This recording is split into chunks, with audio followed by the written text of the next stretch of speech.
Welcome to the Nerd Party. Hello, I'm Charlene Schmidt. I'm Patrick Schmidt.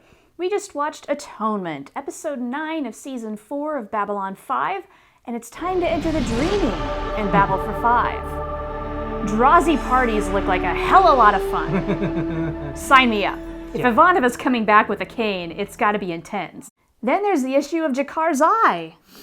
He's got an artificial one that he can remove and still see elsewhere. He's not going to exploit this at all, ever, right? No, it's totally just going to stay right here and on his charging station. That is going to be so misused, and you can tell. I mean, it's the mischievous laugh as he's taking it out and waving to himself. Oh my God. Yeah. Can't wait. The big part of this story, Delenn's past. Coming back to haunt her maybe a little bit? Her past is not coming back to haunt her at all. She still gets to do what she wants to do. She just has to reckon with her past and make others around her deal with it, basically, is what it boiled down to. They found a way to kind of twist this so that in Minbari society, her actions can be seen as justified. You know, I'm really glad we never had to really do anything like that prior to our marriage. No 3 nights, no clan BS. No. Just like, yo, I love you, that's cool, let's get married. Well, and that's how humans roll, and that's not how Minbari roll. Not in the least. Also, they're very good at keeping secrets.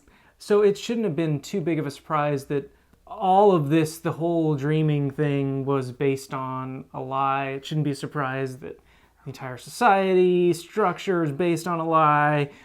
Well, not necessarily a lie, because Minbari do not lie except to save another. It's more about withholding information. Kind of a half-truth, if you will. A Minbari not born of Minbari. It surprises me that over 1,000 years that hasn't been questioned too much, or if people do kind of see through what that means, they certainly don't speak publicly about it. The Grey Council definitely concealing the fact that Valen was Jeffrey Sinclair. Now, did the Grey Council know that? Yeah, that was revealed. At least, this guy, Right. the mediator, if you will, he knew. Here's what I took away, was that he knew that Valen was human. Did he know Valen was Sinclair? Oh, wait. Maybe you're right about that.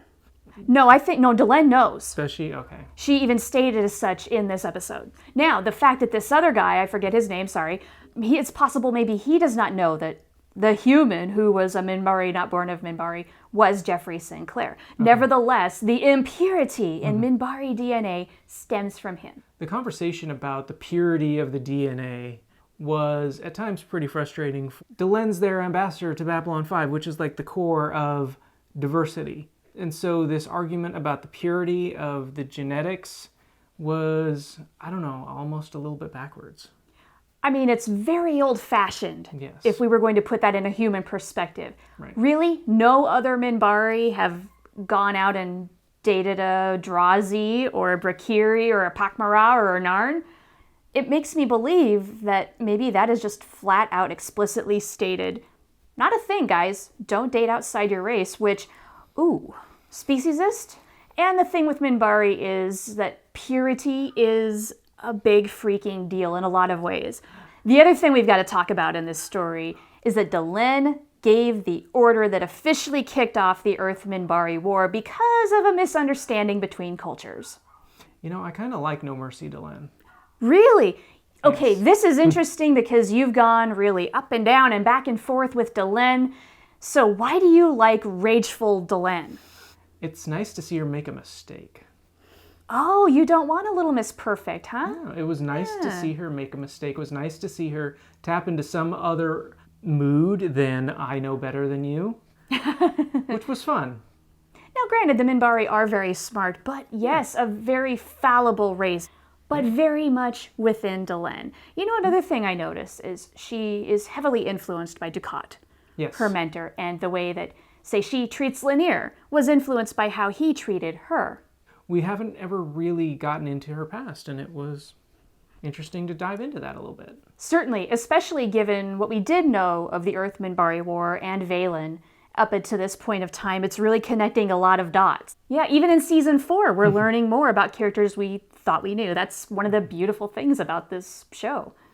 So one last thing, in addition to all the other mini pieces on this one. Yeah. It does look like we're going to have one longer kind of storyline here with the vacation to Mars. Are Marcus and Franklin going to be the new odd couple? It's looking like it, and I'm not here for it. Oh, you're not down with it? Why not?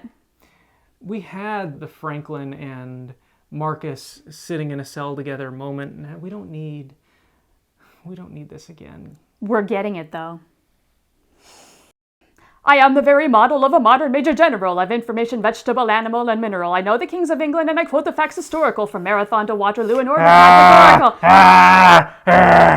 No? No!